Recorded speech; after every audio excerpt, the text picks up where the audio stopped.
And here's some more kind of primitive semiconductor materials.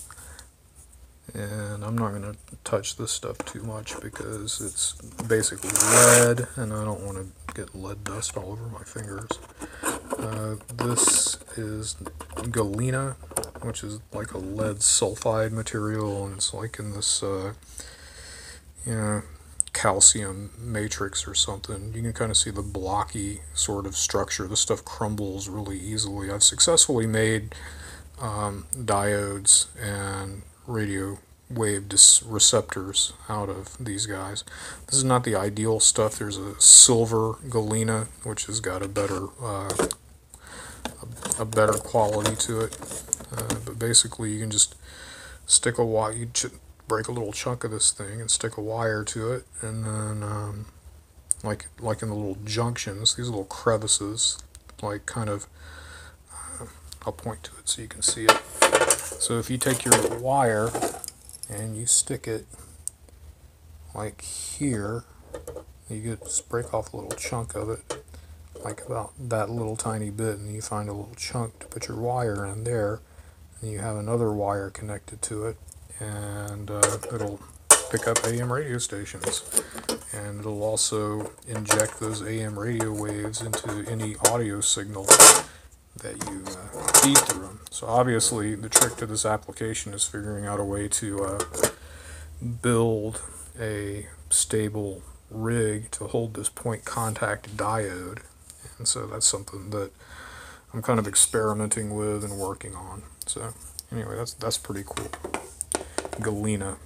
This galena came from Missouri. This is where it came from. Thank God for the internet and Amazon.com and eBay. It's pretty awesome. You can get all kinds of sort of arcane materials off of eBay. And then, I forgot to show it under the black light. Hang on. So this really doesn't do anything super awesome under the black light, but it's pretty cool to look at. Anyway, it just has an odd kind of cast to it under UV. So, look at it. It's not super shiny or anything, but it does reflect a weird looking light. This stuff's pretty odd. And Galena powered everybody's crystal radios for, a long time, back in the early days of people building their own radio setups. So here's another thing that they make crystal radios out of. And this is, they made the good transistors out of that you would want to build your fuzz space pedal or, whatever out of. This is germanium. And so one little chunk of this germanium, see, that's kind of sawn off there looking. I wish I could get closer with this.